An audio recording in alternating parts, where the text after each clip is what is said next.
क्योंकि हिमाचल प्रदेश पर जरूर निगाह टिकी है। सट्टा का सेमीफाइनल इस उपचुनाव को माना जा रहा है। हिमाचल की 4 सीटों पर वोटिंग जारी है। सुबह 8 बजे से वोटिंग प्रक्रिया शुरू हो चुकी थी। एक लोकसभा की सीट है मंडी, जिसका जिक्र बार बार होता ही है, होना भी चाहिए, क्योंकि इस सीट को लेकर कहा जा रहा है कि मुख्यमंत्री की प्रतिष्ठा भी जुड़ी हुई है। फतेहपुर अर्की जुब्बल कोटखाई में वोटिंग जारी है। फतेहपुर अर्की जुब्बल कोटखाई विधानसभा सीट, यहां पर भी उपचुनाव हो रहा है। मंडी लोकसभा सीट पर उपचुनाव के लिए वोटिंग लगातार जारी है। हमारे ब्यूरो चीफ कुछ ही देर बाद हमारे साथ जुड़ेंगे, अरुणयाल, जो कि अब जुड़ भी चुके हैं। हम बहुत गहराई से जानेंगे इन चारों उपचुनाव की सीटों को लेकर कि क्या है मायने राजनीतिक तौर पर जीत हार के। और आज वोटर्स का दिन है, तो वोटर्स की बात आपसे अरुणयाल हम जरूर करना चाहेंगे। मंडी लोकसभा सीट की सबसे पहले यहां पर बात होगी। मंडी लोकसभा सीट का वोटर क्या सोचकर एक बूथ तक जाएगा और क्या सोचकर जाता है, कितना जागरूक मंडी लोकसभा क्षेत्र में जितने भी विधानसभा है उनके वोटर्स होते हैं, जो कि आज अपना सांसद चुनने के लिए अब आगे आ रहे होंगे। मंडी लोकसभा सीट का इतिहास क्या है, सब कुछ जानना चाहेंगे आपसे।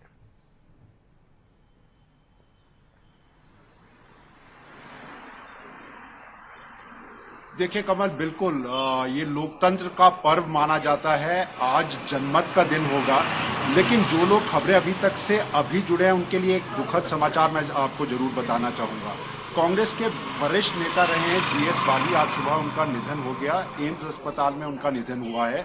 और इस दुखद घटना के साथ ये जो 4 उपचुनाव है, उसकी आज की सुबह में एक बड़े नेता को खो देने के बाद एक रिक्ति जो है हिमाचल प्रदेश की कांग्रेस की राजनीति में जरूर आई है।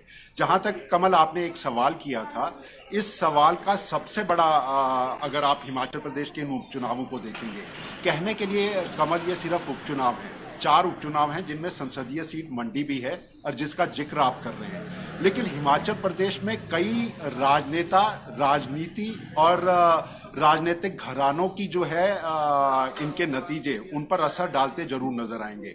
हम शुरुआत मंडी से कर रहे हैं और मंडी लोकसभा संसदीय सीट में हम सभी जानते हैं कि मुख्यमंत्री जयराम ठाकुर मंडी से हैं। तो सबसे पहला अगर असर इन नतीजों के ऊपर होगा तो मुख्यमंत्री की कुर्सी और मुख्यमंत्री के भविष्य की राजनीति, अगर जीत मिलती है तो पुख्ता होकर आगे बढ़ते जरूर नजर आएंगे। और दूसरा बड़ा चेहरा राजनीतिक घराने का अगर यहां पर होगा तो वो वीरभद्र सिंह परिवार का घराना होगा। प्रतिभा सिंह यहां से चुनाव लड़ रही हैं, कांग्रेस के टिकट पर चुनाव लड़ रही हैं। वीरभद्र सिंह के निधन के बाद सहानुभूति के ऊपर वो अपना वोट मांगने की शुरुआत प्रचार के दौरान कर चुकी है। लेकिन एक ऐसा चेहरा, एक ऐसा राजनीतिक घराना जो यहां पर चुनाव नहीं लड़ रहा है, लेकिन इन चुनावों के नतीजे उन पर भी गहरा असर डालेंगे, और यह है सुखराम परिवार। तो मंडी को लेकर कहने के लिए ब्रिगेडियर कुशाल सिंह और प्रतिभा सिंह के भीतर जो है वो सीधा मुकाबला जरूर देखा जा रहा है।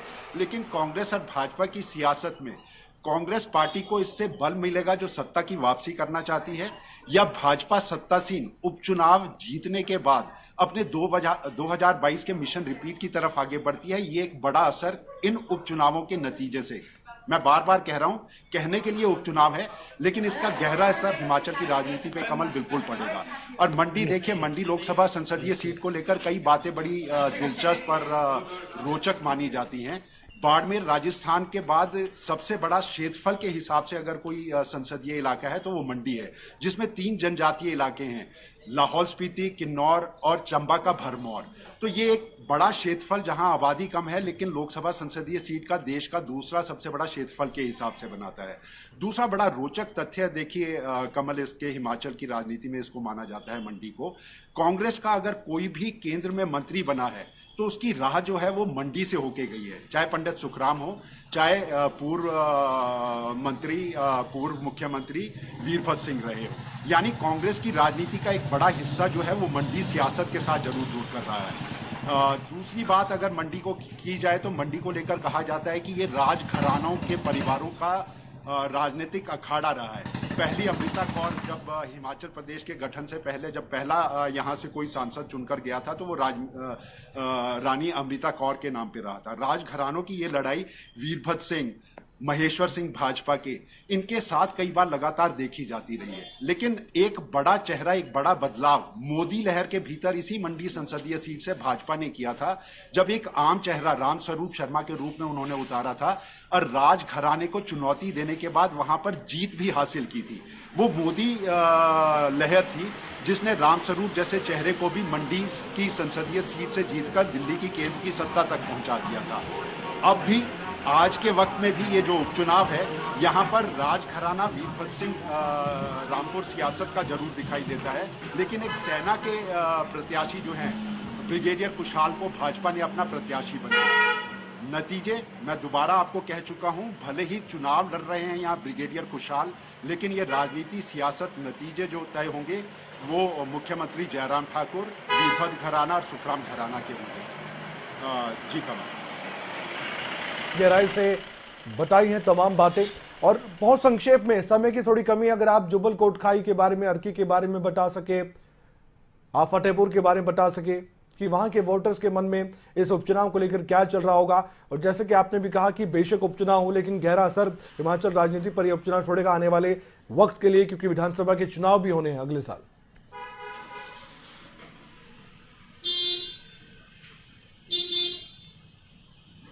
जी कमल, मैं बिल्कुल आपको बता सकता हूं इसमें कि ये जो 4 उपचुनाव हैं 3 विधानसभा के, और इसमें तकरीबन 18 प्रत्याशी अपना भाग्य आजमा रहे हैं चुनाव के अंदर। बड़े चेहरे जिनकी हमने पहले ही बात की मंडी संसदीय सीट से और उनके प्रभाव की, लेकिन दिलचस्प मुकाबला यहाँ पर जुब्बल कोटखाई में है, क्योंकि यहाँ बागी तेवरों के साथ चेतन बरागटा, पूर्व मंत्री रहे हैं, भाजपा का एक बड़ा चेहरा रहे हैं नरेंद्र बरागटा, उनके सुपुत्र हैं, भाजपा से बागी हुए, और उनकी वजह से ये दिलचस्प बना हुआ है। अर्की सियासत के अंदर अर्की और फतेहपुर, देखिए, 2 एक ऐसी सीट मानी जा रही है जहां भाजपा ने अपने संगठन के चेहरों को उतारने की कोशिश की, लेकिन बगावत इन तीनों जगह पर कांग्रेस और भाजपा के नेताओं को जरूर झेलनी पड़ी, लेकिन बड़ी बगावत जो है वो भाजपा के लिए सत्ता में बैठी है और वहां उनको बगावत झेलनी पड़ रही है। अर्की का दिलचस्प मुकाबला है, वहां पर गोविंद राम, आशा परिहार जैसे नाराज चेहरे अंदर मन से उनके साथ जुड़कर भाजपा के साथ काम करते हैं या नहीं करते, ये नतीजे तय करेंगे। ठीक इसी तरह की स्थिति बलदेव ठाकुर फतेहपुर में है, जो भाजपा के प्रत्याशी हैं।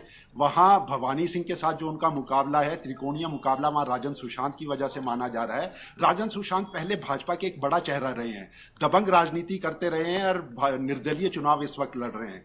तो ये तीनों सीटों के ऊपर के जो नतीजे होंगे विधानसभा के उपचुनाव के, वो एक राजनीति अपनी अलग दिशा तय करते नजर आएंगे। लेकिन सबसे बड़ा चुनाव अगर है तो वो मंडी संसदीय सीट का है, जिसके नतीजे जो है वो गहरा असर हिमाचल के बड़े राजनेताओं के, बड़े राजनीतिक घरानों की सियासत पे जरूर डालते नजर आएंगे। जी कमल, बहुत बहुत शुक्रिया, आपने विस्तार से जानकारी दी और बताया भी। आपसे जुड़ते रहेंगे हम, अरुण यादव।